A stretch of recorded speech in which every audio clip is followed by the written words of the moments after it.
দাবি মুদের একটাই, ট্যাটুত্রদের নিয়োগ চাই। ডিমান্ড আছে, সাপ্লাই নাই, মেধা আছে, নিয়োগ নাই। ডিমান্ড আছে, সাপ্লাই নাই, মেধা আছে, নিয়োগ নাই। দিকে দিকে ছাত্রছাত্রীরা দিচ্ছে না, ট্যাটুত্ররা নিয়োগ নাই। স্কুলে স্কুলে শিক্ষক নাই, ট্যাটুত্র আছে, নিয়োগ নাই। শূন্যপদ আছে, নিয়োগ নাই, ট্যাটুত্রদের চাকরি চাই। শূন্যপদ আছে, নিয়োগ নাই, ট্যাটুত্রদের চাকরি চাই। দাবি মুদের একটাই, ট্যাটুত্রদের নিয়োগ চাই। দাবি মুদের একটাই, ট্যাটুত্রদের নিয়োগ চাই। ডিমান্ড আছে, সাপ্লাই নাই, মেধা আছে, নিয়োগ নাই।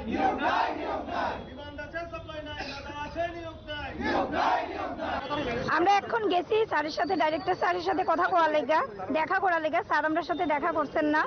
তাই কইছে আমরা বইয়া রইছি, অনেকক্ষণ বইয়া রইছি। এরপরে তাই কইছে জয়েন্ট ডাইরেক্টর ম্যাডামের সাথে দেখা করতাম, কিন্তু জয়েন্ট ডাইরেক্টর ম্যাডামও তাই টিআরবিটির ওই করতেছে, ভেরিফিকেশনের লেগে বিজি, তাই আইতে পারছে না। আমরা এতক্ষণ বইয়া রইছি, অনেকক্ষণ বয়া আসলাম। আমরা এখন আইয়া পড়ছি। ওই তো টেট উত্তীর্ণ, আমরা টেট কোয়ালিফাইড সব স্টুডেন্ট, টেট 1 টেট 2 সব স্টুডেন্টরা এখানে একত্রিত হয়েছি যে যত তাড়াতাড়ি পসিবল হয় আমরা নিয়োগের লাগে নোটিফিকেশন যেন বের করা হয়। আপনারা কি কোনো পরীক্ষা হয়েছিল আগে? হ্যাঁ, আমরা টেট পরীক্ষা দিয়ে দিচ্ছি 27শে মে। একটা মে আছে, মে মাসে 4 মাসে, আর একটা 2025-এর 27শে এপ্রিল। কতজন আপনারা? 1856 জন টোটাল, টেট 1 টেট 2। এখন আপনারা কি লিখে আইছেন? কি লিখে? এই তো আমরা নিয়োগটা যাতে তাড়াতাড়ি হয়, নোটিফিকেশন যাতে বের হয় তাড়াতাড়ি, যতটুকু পসিবল হয় একসাথে যাতে নিয়োগ করা হয়। আমরা এরার মধ্যে আমাদের মধ্যে অনেকেই আছে ওভারএজ 2000 কয়েকদিন পরে, কিন্তু আমরা যত দেরিতে নোটিফিকেশন বাইরে আমরা লেগে এটা অনিশ্চিত ভবিষ্যতের দিকে আসি। আমরা এখন পর্যন্ত কোনো আশ্বাস পাইতাছি না সিএম স্যারের, এডুকেশন মিনিস্টার স্যারের সাথে থেকে কাছ থেকে আমরা কোনো রকম আশ্বাস পাইতাছি না যে আমরা কবে নিয়োগ হইব বা কিছু। এটা লেগে আমরা সবাই একত্রিত হয়েছি। আগেও তো আপনারা আইছেন, এখানে কোনো সদুত্তর পাইছেন না? আমরা না, কোনো রকম সদুত্তর আগেও পাইছি না। আমরা গত 29 তারিখ ডাইরেক্টর স্যারের সাথে দেখা করেছিলাম। উনি বলেছিলেন ফেব্রুয়ারির ভিতরে উনি একটা রিক্রুটমেন্ট ছাড়বেন, কিন্তু আজ জানুয়ারি প্রায় শেষের পথে, কিন্তু কোনো ধরনের রিক্রুটমেন্ট হয়নি। তো আমরা আজ ওনার সাথে দেখা করতে চেয়েছিলাম, কিন্তু উনি প্রায় 2 ঘন্টা আমাদের অপেক্ষা করেছেন, কিন্তু দেখা করেননি আমাদের সাথে। তো আজকে আমরা ওনার সাথে দেখা করার আপ্রাণ চেষ্টা করছি, কিন্তু উনি আমাদের দেখা করছেন না। তার সাথে আমরা অনেক নিউজ পেপারে জানছি যে 2319টা পোস্ট আমাদের জন্য ক্রিয়েট করা হয়েছে, কিন্তু উনি কোনো উত্তর দিচ্ছেন না। এলিমেন্টারি থেকে কোনো জাস্টিফিকেশন আসছে না। তো আরটিআই আমাদের মধ্যে থেকে আরটিআই করা হয়েছিল, তার মধ্যে দেখা যায় এলিমেন্টারির মধ্যে প্রায় 4000 ভ্যাকেন্সি আছে, কিন্তু আমরা মাত্র 1856 ক্যান্ডিডেট, প্রায় অর্ধেক ক্যান্ডিডেট, কিন্তু তারপরেও আমাদের রিক্রুট হচ্ছে না। আমরা 2024 থেকে আজকে প্রায় 1.5 বছর অতিক্রান্ত হচ্ছে, কিন্তু আমাদের কোনো রিক্রুটমেন্ট হচ্ছে না। তার সাথে আমাদের অনেক কলিগরা আছেন যারা প্রায় বয়স উত্তীর্ণ, প্রায় 6 মাস বা তার চেয়েও কম বয়স রয়েছে, তো তাদেরও কোনো রিক্রুটমেন্ট হচ্ছে না।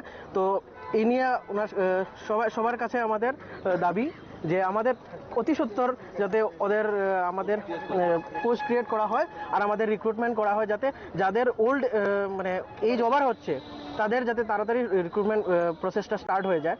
আর আমাদের তো বেকার যুবক যুবতী সবাই আছি, তো আমাদেরও রিক্রুটমেন্ট একসাথে হয়ে যায়।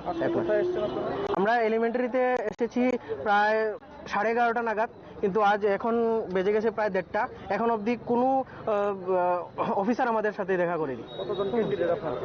আমরা প্রায় টেট 1 এবং জিটি ইউজিটি মিলে প্রায় 1856 ক্যান্ডিডেট, ঠিক আছে। তো আমরা টোটাল পরীক্ষা দিয়েছিলাম 44,000 ক্যান্ডিডেট, তার মধ্যে 1856 জন, প্রায় লেস দেন 5% আমরা পাস করেছি, তারপরেও আমাদের রিক্রুটমেন্ট হচ্ছে না। তো আপনারা কি মুখ্যমন্ত্রীর সাথে দেখা করার আমরা চেষ্টা করেছিলাম, কিন্তু আমাদের রাস্তাতেই আটকে দেওয়া হয়েছিল, আমরা দেখতে পাইনি, অ্যাপয়েন্টমেন্ট দেওয়ানি। আজ আমরা ডাইরেক্টর এলিমেন্টারির সাথে দেখা করতে চাইছিলাম, এটাতেও অ্যাপয়েন্টমেন্ট পাইনি। স্যারের সাথে স্যার দেখা করছেন না। প্রায় আজ 2 থেকে 2.5 ঘন্টা আমরা অপেক্ষা করছি, আমাদের কাছে আর কোনো রাস্তা নেই, আমরা কি করব।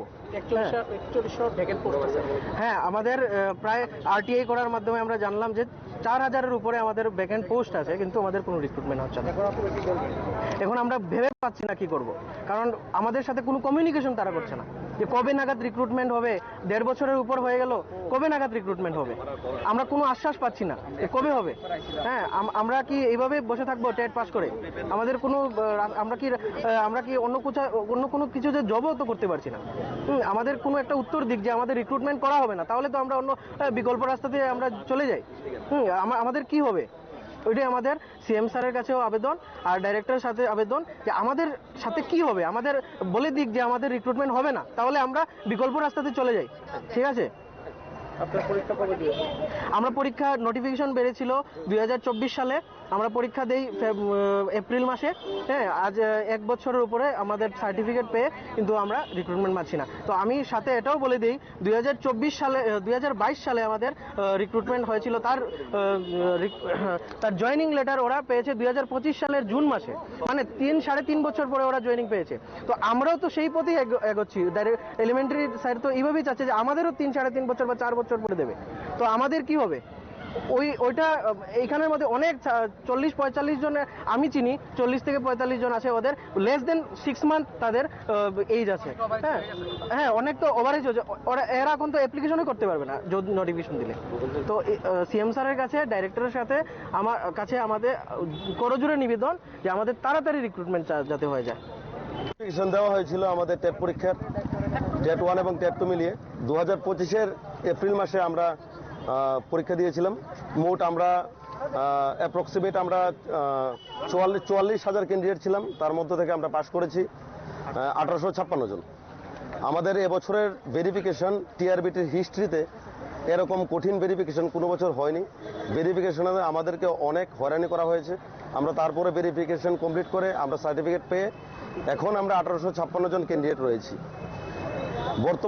বর্তমানে এমন একটা অবস্থায় আছি আমরা কোনো জায়গা থেকে কোনো প্রকার জবাব পাচ্ছি না যে আমাদের কি হবে, আমাদের ভবিষ্যৎটা কি, আমরা কার কাছে গেলে সুষ্ঠু জবাব পাবো। আমরা যখন ফাইন্যান্সে দেখা করতে গেলাম তখন ফাইন্যান্স থেকে আমরা জানতে পারলাম আমাদের ফাইন্যান্স মিনিস্টার আমাদের সঙ্গে দেখা করেননি। ফাইন্যান্স মিনিস্টারের পিএ স্যার আমাদেরকে জানালো একরকম বিষয়। তারপর আমরা এলিমেন্টারিতে 2-1 বার এসেছি। এলিমেন্টারিতে আসার পরে এলিমেন্টারি ডিরেক্টর স্যার কথাবার্তার কোনো মিল নেই। স্যার একবার বলছে যে ফেব্রুয়ারি মাসে কিছু সংখ্যক নিয়োগ হবে।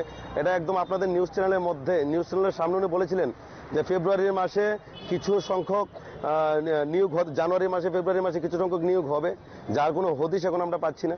যদি জানুয়ারি মাসের শেষে নিয়োগ হয় তাহলে জানুয়ারি মাস আজকে শেষ, তাহলে আমরা নিয়োগটা কবে হবে? মুখ্যমন্ত্রী স্যারের সঙ্গে দেখা করার কোনো উপায় নেই। আমরা সবাই এখন আনফরচুনেট যে আমাদের শিক্ষামন্ত্রী, আমাদের মুখ্যমন্ত্রী স্যারই হচ্ছেন আমাদের শিক্ষামন্ত্রী। পার্টিকুলার কোনো শিক্ষামন্ত্রী আমাদের নেই। আমরা যার কাছে যেতে পারবো আমাদের মুখ্যমন্ত্রী স্যারের সঙ্গে দেখা করতে হবে, যা দেখা করার কোনো পদ্ধতি আমরা খুঁজে পাচ্ছি না। আমরা যখন মুখ্যমন্ত্রী স্যারের সঙ্গে দেখা করতে যাই তখন মাঝপথে আমাদেরকে পুলিশ আটকে ফেলে, আমাদেরকে সবাইকে অ্যারেস্ট করে। আমরা এত পরিশ্রম করে পড়াশোনা করে আমরা টেট পাস করে এসেছি, শেষমেশ আমরা অ্যারেস্ট হতে হলো। জীবনের সব থেকে বড় এক্সপিরিয়েন্স এটা যে আমরা পুলিশের গাড়িতে উঠতে হয়েছে, উঠে পুলিশ আমাদেরকে অ্যারেস্ট করে নিয়ে বসিয়ে রেখেছে এডিনগরের পুলিশ মাঠে। তারপর আমাদেরকে সন্ধ্যার পর ছেড়েছে। আমাদের এই বর্তমান পরিস্থিতি। আমরা আজকে এলিমেন্টারি ডিরেক্টর স্যারের সঙ্গে দেখা করতে আসলাম। আমরা প্রথমে এখানে ভিড় জমাইনি, আমরা 4 জন প্রতিনিধি আমাদের পক্ষ থেকে আমরা পাঠিয়েছিলাম ভেতরে দেখা করার জন্য। এলিমেন্টারি ডিরেক্টর স্যার আমাদের সঙ্গে দেখা করছেন না, উনি বলছেন উনি ব্যস্ত, বলছেন ডিরেক্টর দেখা করবো, অন্যরা দেখা করবেন। অন্যদের কাছ থেকে আমরা জবাব কোথায় পাবো? এলিমেন্টারি ডিরেক্টর স্যারই সঠিক জবাব দিতে পারছেন না, তো অন্যরা কোথা থেকে জবাব দেবে? আমরা কার কাছে যাব? কার কাছে গেলে আমরা সঠিক জবাব পাবো? আমাদেরকে যদি নিয়োগ সম্পর্কে যদি আমরা কোনো ধারণাই না পাই, আমরা কবে নাগাদ আমাদেরকে নিয়োগ করা হবে? আমাদেরও তো একটা ফ্যামিলি রয়েছে, আমাদেরও তো একটা প্রত্যেকের একটা রোজগারের ব্যাপার রয়েছে, সংসারের ব্যাপার আছে। আমরা সবকিছু বাদ দিয়ে যারা মহিলারা, যারা ম্যাডামরা যারা এখানে এসেছেন, যার সংসার রেখে এসেছেন, কিভাবে ওরা প্রতিদিন এখানে আসবে? অনেক দূর থেকে, ওইদিকে একদম নর্থ থেকে শুরু করে সাউথ থেকে শুরু করে অনেক দূর থেকে আমরা এসেছি। আমরা যদি সঠিক জবাবই না পাই, আমাদেরকে পাত্তাই দিচ্ছে না। এরকম একটা মনে হচ্ছে যে আমরা টেট পাস করে আমরা ভুল করেছি, এখন আমরা পাত্তাই পাচ্ছি না, আমাদেরকে কেউ সঠিক জবাবই দিচ্ছে না। টোটাল ভ্যাকেন্ট পোস্ট কতটা ছিল? 4100 মতো ভ্যাকেন্ট পোস্ট আছে। এটা আমার বক্তব্য না, এটা ত্রিপুরার বিধানসভায় কিংবা আমরা যে আরটিআই করেছিলাম দপ্তর থেকে আমাদেরকে জানিয়েছে যে 4100 পোস্ট আছে খালি। আমরা মাত্র 1856 জন। আমাদেরকে কেন নিয়োগ করছে না? রাজ্যের শিক্ষার কি বেহাল অবস্থা। প্রতিদিন আমরা কোনো না কোনো স্কুলের মধ্যে দেখতেই পাই যে ছাত্রছাত্রীরা আন্দোলন করছে, অভিভাবকরা আন্দোলন করছে যে স্কুলের মধ্যে শিক্ষক নেই। তো এগুলা কি আমাদের সরকারের নজরে পড়ছে না, আমাদের শিক্ষামন্ত্রীর নজরে পড়ছে না? এই প্রতি বছর এত পরিমাণ শিক্ষক রিটায়ারমেন্টে যাচ্ছে, 10,330 ভ্যাকেন্ট পোস্ট তো রয়ে গেল। আমরা 1856 জন ক্যান্ডিডেট পাস করেছি। 2022-এর পর টেট পরীক্ষাই হয়নি, 2025-এ পরীক্ষা হয়েছে, মধ্যে 3 বছর একটা নিয়োগও হয়নি। তা আমরা পাসই করেছি মাত্র 1856 জন, লেস দেন 5%। যতজন আমরা পরীক্ষা দিয়েছিলাম এর 5% আমরা পাস করেছি। তাহলে আমাদেরকে কেন নিয়োগ করতে এত পরিমাণ গাফিলতি করা হচ্ছে? মুখ্য আর সব থেকে বড় ব্যাপার হচ্ছে আমাদেরকে নিয়ে কোনো প্রকার প্রতিক্রিয়া দিচ্ছে না। আমাদেরকে নিয়ে আমাদের শিক্ষামন্ত্রী স্যার কোনো প্রকার প্রতিক্রিয়া দিচ্ছে না যে তোমরা পাস করেছো, তোমাদেরকে একটা সময় নিয়োগ করা হবে, কিংবা তোমার কিছু তো জানাবেন আমাদেরকে। আমাদেরকে কিছু জানাচ্ছেই না। স্যার একটা কথা বলেন যে ডিমান্ড আছে, সাপ্লাই হবে। কখন হবে? ডিমান্ড তো প্রচুর, তো সাপ্লাইটা কখন হবে? আমাদের মধ্যে অনেক স্যার ম্যাডাম আছেন যারা ওভারেজের একদম পথে অলরেডি হয়ে গেছে, 2-1 আছেন যারা 40 বছর হয়ে গেছে। তো তাদের ভবিষ্যৎটা কি? ত্রিপুরা তো মাস্টার নেই। আগে তো স্যার ম্যাডাম, ত্রিপুরার মন্ত্রী মিনিস্টার তারা বলতেন, মুখ্যমন্ত্রী স্যার বলতেন যে ত্রিপুরায় যোগ্য শিক্ষক আমরা পাচ্ছি না, টেট কোয়ালিফাইড আমরা পাচ্ছি না, আমরা টেট পাস করে বসে আছি, তাহলে আমাদের নিয়োগ কোথায়? এই হচ্ছে আমাদের বক্তব্য আমাদের সবার। আমরা সবাই হাত জোর করে, করজোর করে রাজ্যের মুখ্যমন্ত্রী তথা আমাদের শিক্ষামন্ত্রী স্যারের কাছে আমরা সবাই প্রার্থনা করছি, আমাদের সবাইকে একসাথে অতি সত্বর সংরক্ষণ নীতি মেনে আমাদের সবাইকে যেন নিয়োগ করা হয়। রাজ্যের মুখ্যমন্ত্রী তথা শিক্ষামন্ত্রী স্যারের কাছে আমাদের করজোরে আমাদের সবাই মিলে আমরা আবেদন রাখছি, হাত জোর করে আবেদন রাখছি, আমাদের অতি সত্বর যেন সবাইকে একসাথে নিয়োগ করা হয়। আমরা দেখা করতে এসেছিলাম, আমাদেরকে দেখা করতে দেওয়া হয়নি। আমরা দেখা না করে যাব না, প্রয়োজনে আমরা রাস্তায় বসে যাব, কিন্তু আমরা আজকে দেখা না করে যাব না। আমরা আজকে সঠিক জবাব এখান থেকে নিয়ে যাব, আমাদেরকে জবাব দিতে হবে। অনেকবার আমরা এখানে এসেছি, আমরা এর আগে অনেকবার এসেছি, আমরা সুষ্ঠু জবাব পাইনি। জবাবে কোনো মিল নেই। একবার বলছে যে এই মাসে হতে পারে, মানে কোনো সঠিক জবাবই নেই। ওরা জানেই না আমাদের বিষয় নিয়ে কিছু। মানে এমন একটা বিষয় লাগছে যেমন ফাইন্যান্সে আমাদের পোস্ট নিয়ে কোনো আলোচনাই হচ্ছে না, আমাদের নিয়ে কোনো কথাবার্তাই হচ্ছে না। আজ আমরা টিটি 2024-এর পাশ করা সব ক্যান্ডিডেট একত্রিত হয়েছি কয়েকটি দাবি দাওয়া নিয়ে। এর মধ্যে আমি ওভারএজদের নিয়ে কয়েকটি কথা বলছি। আমরা জীবনের কঠোর পরিস্থিতির মধ্যে দিয়ে প্রথমে 12, এরপরে গ্র্যাজুয়েশন কমপ্লিট করার পর ডিএলএড এবং টেট দিয়ে ডিএলএড এবং বিএড করে টেট পাস করে টেটের জন্য পড়াশোনা করে সার্টিফিকেট নিয়ে বসে আছি।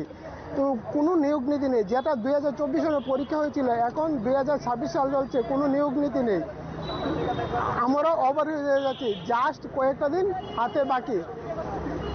সিএম তথা রাজ্যের অভিভাবকের কাছে করজোরে আবেদন জানাচ্ছি যাতে আমাদের অতি দ্রুত এবং একসঙ্গে নিয়োগ করা হয়। আপনাদের এখন বয়স কত? বয়স 40, ওভারএজ হয়ে যাচ্ছি, আর কয়েকটা দিন বাকি। সংসার চালাতে খুব কষ্ট হচ্ছে। স্যার যদি তাড়াতাড়ি নিয়োগ করে তাহলে ভালো হবে।